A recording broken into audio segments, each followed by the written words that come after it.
m'appelle François Gagnère. Je suis un altiligérien, ce qui peut paraître un peu bizarre, mais c'est les habitants de la Haute-Loire, du Puy-en-Velay exactement, et qui est la préfecture de ce charmant département.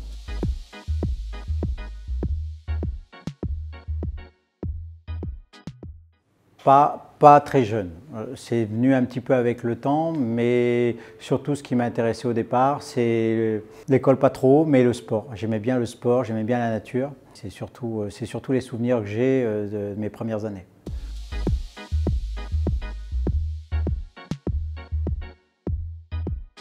Non, surtout pas mon père, parce que lui c'est une catastrophe. Papa, lui, il disait la carotte c'est bien parce que ça fait persil au-dessus et carotte en dessous. Donc c'est pour donner le niveau un petit peu. Évidemment, j'avais une maman qui cuisinait, mais qui aimait surtout bien recevoir. Par contre, j'avais une grand-mère qui était donc ma grand-mère paternelle. Mon grand-père était menuisier et donc elle avait un fourneau à bois et ça mijotait dès le matin. Donc quand on se levait le matin, on avait déjà les odeurs de cuisine. Et ça, je pense, c'est aussi ce qui m'a donné envie de faire de la cuisine.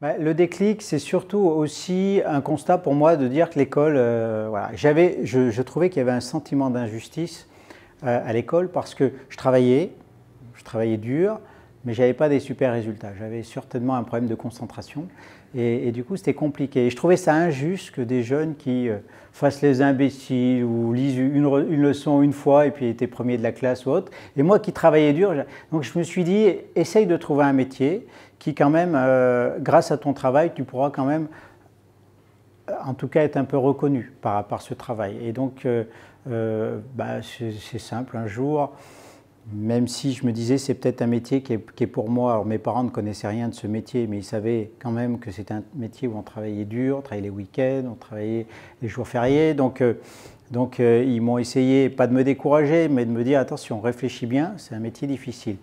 Et à la fois, j'ai entendu une interview de Paul Bocuse, de M. Paul, quand j'étais très jeune, qui disait qu'il avait démarré avec un simple CAP. Et je me suis dit, quand on voit la réussite de Paul Bocuse avec un simple CAP, il y a peut-être moyen, grâce à ce métier, aussi d'exister.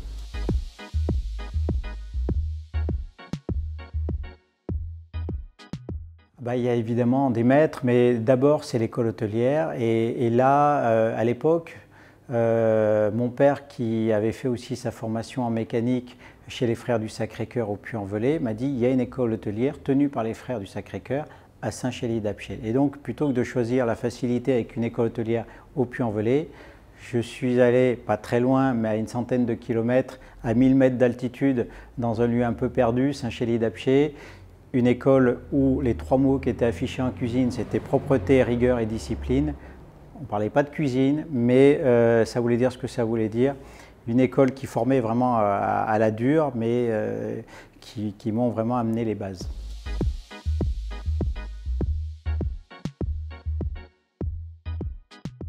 Évidemment, une fois qu'on a fait l'école hôtelière, il faut d'abord faire sa première maison. Donc là, c'est jamais évident quand on n'a rien prouvé. C'était encore moins évident à l'époque parce qu'il y avait beaucoup plus il y avait des candidats.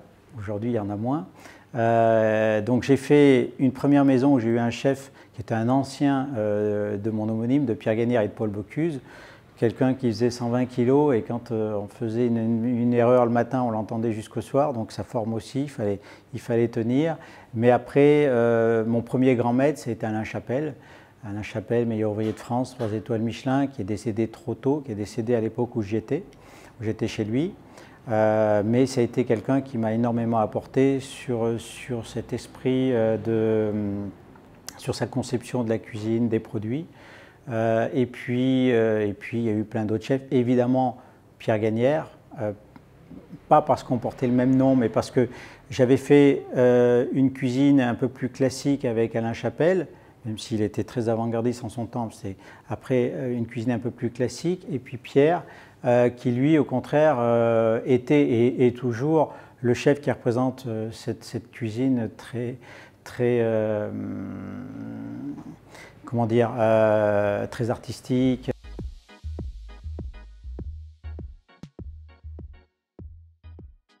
Alors moi j'ai travaillé dans les 3 maisons.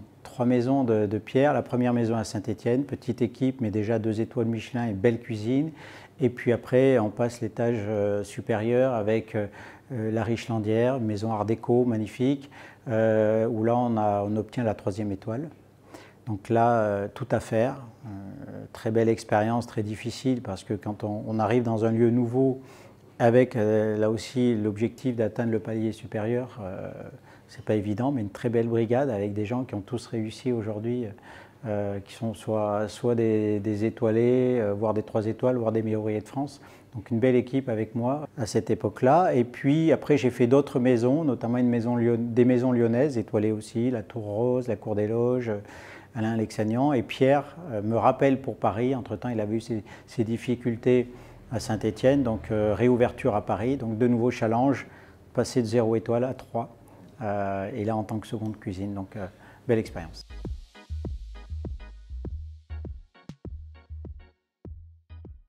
On est dans le jazz avec Pierre Gagnère, je dirais. C'est-à-dire que ce qui était à la fois génial, c'est qu'on change complètement de concept. C'est-à-dire que Alain Chapelle, c'est une cuisine qui est calée au niveau des recettes, avec beaucoup de plats signatures. Et Pierre, à cette époque-là, un concept où on fait une cuisine du feeling, on fait une cuisine du moment. Donc il faut bien connaître ses bases et bien comprendre aussi sa façon de travailler. Et là, on est ouvert. On est ouvert. Mais j'étais peut-être, pour certains plats, un peu jeune, encore en termes d'expérience, pour comprendre, même si je suis resté 4 ans à ses côtés.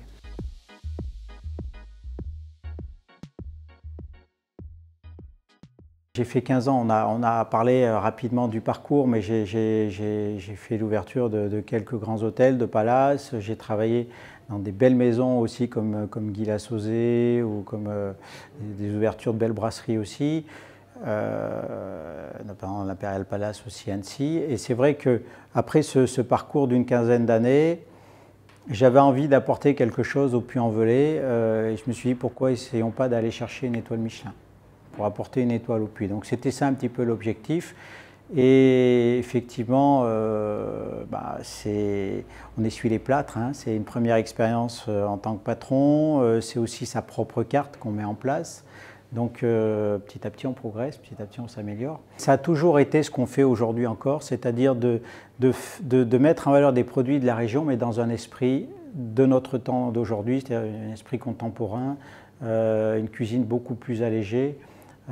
Mais voilà, produits de région, mais associés avec des produits d'ailleurs.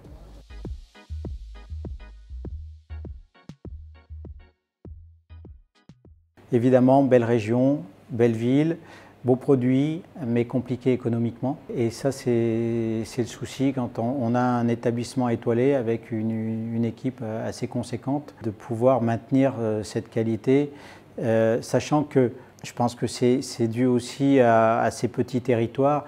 On vient dans le restaurant étoilé pour un événement important. Donc on vient... Communion, voilà. L'anniversaire de la grand-mère. Exactement, l'anniversaire, l'examen du petit, etc. Et du coup, on en fait un lieu d'exception, mais ce restaurant doit vivre tous les jours de la semaine et pas uniquement le week-end, avec aussi une clientèle des villes importantes autour, Saint-Étienne, Lyon, Clermont, ou une grosse clientèle parisienne ou étrangère pour la période estivale. Mais ceci n'est pas suffisant, je dirais, pour permettre d'avancer. D'autant plus que c'était assez lourd sur le plan de l'organisation, puisqu'on avait un petit hôtel et pas les moyens sur un petit hôtel de prendre un veilleur de nuit. Donc effectivement, c'est 24 heures sur 24, 7 jours sur 7, pour à peine équilibrer et pas être chez soi. Donc c'est cette décision-là, enfin c'est cette raison-là qui nous a fait prendre la décision de quitter le Puy, tristement, hein, parce qu'encore une fois, je suis un Velave, je suis un Pono, puisque les habitants du Puy, on les appelle les Poneaux ou les Aniciens, d'où le nom du restaurant ici. Et donc ça n'a pas été facile, mais je me suis dit, à tant faire de partir, autant aller là où ça bouge, autant aller où il y a de la clientèle. Et c'est pour ça qu'on a choisi. Pas Lyon. Ça aurait pu.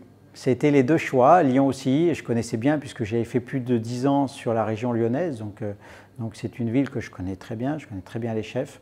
Mais je connaissais aussi un peu trop aussi l'esprit lyonnais, et je savais que pour ce qu'on allait faire, ça allait être un peu plus compliqué. Je préférais être un peu plus noyé dans une grande ville comme Paris.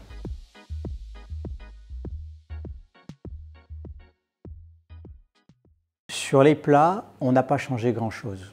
Si ce n'est que notre cuisine évolue comme tout le monde, on grandit, donc on modifie un petit peu les plats ou notre perception, mais l'esprit même n'a pas changé. Ce qui a changé, c'est le décorum, et finalement, c'est le regard des gens qui a changé. C'est-à-dire que quand vous êtes étoilé, surtout un étoilé de province, on ne vient pas manger dans le même état d'esprit. C'est-à-dire que souvent, on vient peut-être pour prendre du plaisir, mais on vient surtout pour voir si ça mérite l'étoile. Alors qu'ici, c'est la surprise. On vient dans un lieu tout à fait convivial, un bistrot, et on est heureux de manger la même qualité, mais sans chichi, sans nappage. C'est ce qui me plaît dans ce lieu-là, c'est d'associer la convivialité, le professionnalisme et la qualité dans l'assiette, mais voilà, sans floriture.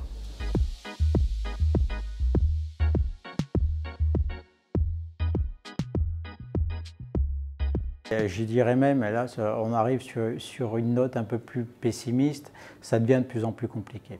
Ça devient de plus en plus compliqué parce qu'on va discuter les prix avec ces producteurs qui ont du mal à vivre aussi de leur travail. Seulement, ces prix-là, évidemment, plus le port, ça a un coût.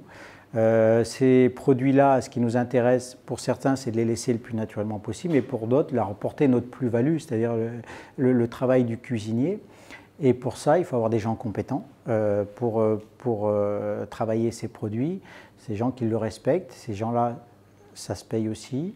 Et aujourd'hui, on est sur des établissements qui équilibrent simplement, donc ça c'est compliqué. Le souci plus du cuisinier mais du chef d'entreprise, c'est d'équilibrer tout en ayant une autre difficulté encore plus importante, c'est le recrutement, puisqu'on ne trouve plus personne pour faire ce métier. Évidemment, dû aux charges, les gens veulent des salaires certainement à la hauteur des heures, ce qui est tout à fait normal, ou alors réduire des heures, parce qu'aujourd'hui on n'est plus tout à fait sur la même vision que nous on était il y a quelques années, où on était sur une carrière à vie.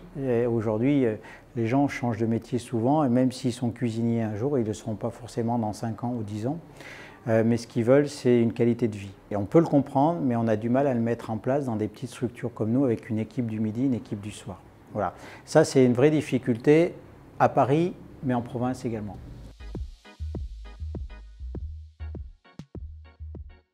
Paris, c'est pas comme en province. En province, enfin, et encore, je ne suis pas sûr de moi dans ce que je dis. C'est-à-dire que j'ai toujours été convaincu que l'étoile était importante pour nous en province.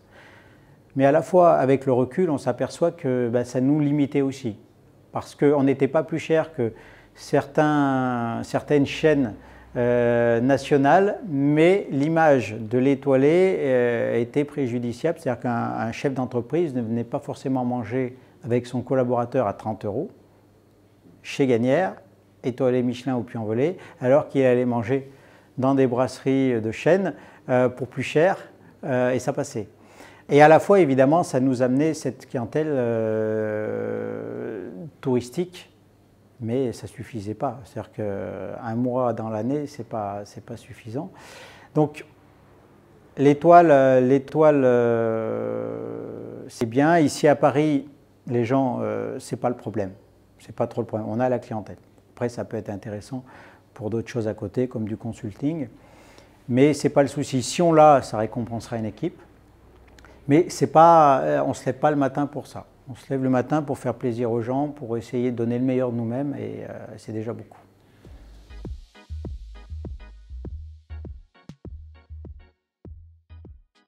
Je crois que chaque région a des produits d'excellence, et je pense que ça a beaucoup plus de sens, et c'est le cas de beaucoup de chefs de la Haute-Loire, mais des départements environnants aussi. Je pense aussi à Michel Brasse, enfin Michel et Sébastien. Mais il y a beaucoup de chefs qui travaillent avec les produits de leur région parce que Pourquoi aller chercher ailleurs alors qu'on a des super produits? Donc je pense que ça a un sens. C'est un sens qui est encore beaucoup plus important. Aujourd'hui, les gens sont beaucoup plus sensibles à une cuisine locavore et une cuisine de saison.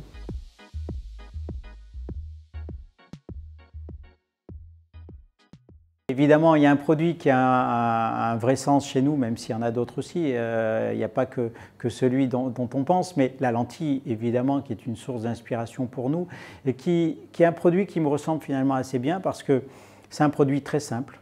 On a mangé ça à la cantine ou pour les anciens à l'armée, mais c'est un produit populaire, c'est un produit du peuple et à la fois dont on peut lui faire le grand écart avec, sur les grandes tables, en l'associant à du homard, du foie gras, de la truffe.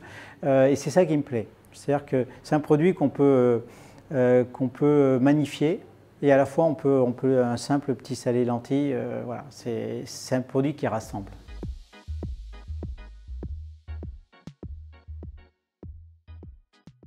On est parti d'une idée très simple, mais ouais, c'est vrai, ça me ressemble assez parce qu'il y a un petit peu d'humour dedans. La lentille, chez nous, on l'appelle le caviar du pauvre. Donc on l'a mis en scène comme du caviar, et plutôt que de l'associer comme on le fait en Auvergne avec du cochon, de la viande, et ben nous on a voulu l'associer avec la mer, avec le produit iodé, pour que ça donne un clin d'œil un peu plus important encore sur le caviar, le vrai. Et un caviar ne se mangeant pas sans blinis, on a fait des blinis à base de farine de lentilles. Donc c'est aussi une façon de proposer la lentille d'une façon décalée, mais quand même raffinée et originale.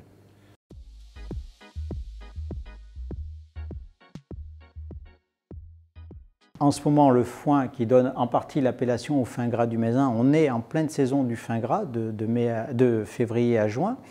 Mais ce foin, nous, on va l'utiliser pour faire le pain. On fait un pain au levain avec, on fait des desserts, on fait des cuissons, on fait des infusions. Infusions après le repas, mais aussi des bouillons infusés au foin. Donc il y a plein de choses qui nous intéressent dans ce produit, comme plein d'autres.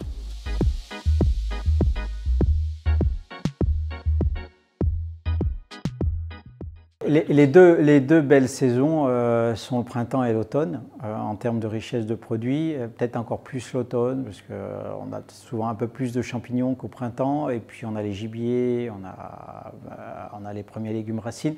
Le printemps aussi, c'est le vert qui rentre dans les assiettes, c'est le végétal.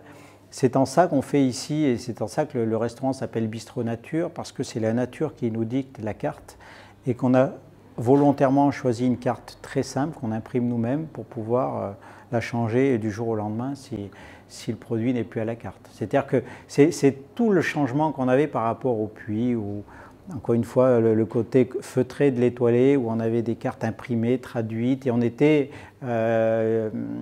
esclave de cette carte alors qu'aujourd'hui c'est tout l'inverse. C'est-à-dire qu'il n'y a pas le produit, c'est pas grave, on fait autre chose. Et là c'est la liberté totale.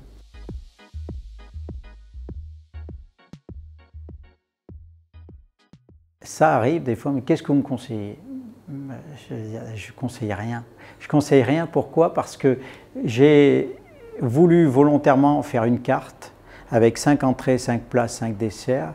Et toujours, je travaille ma carte, évidemment, les critères sont produits de saison, produits de ma région, mais associés avec des produits d'ailleurs, mais surtout une carte qui est faite pour tout le monde. C'est-à-dire qu'il y a des plats pour le viandard, mais il y a aussi des plats pour le vegan. Il y a des plats légers, il y a des plats, je dirais, riches. Il y a des plats contemporains, il y a des plats plus classiques. Et toutes les cartes sont construites comme ça. À l'image du dessert, il y a des desserts fruits, il y a des desserts chocolat, il y a des desserts crème. Chaque fois, il y a cet équilibre qui fait que voilà, je préfère laisser aux gens le choix. On a un menu dégustation effectivement à l'aveugle pour ceux qui le souhaitent, mais on laisse toujours la carte. C'est pour moi très important.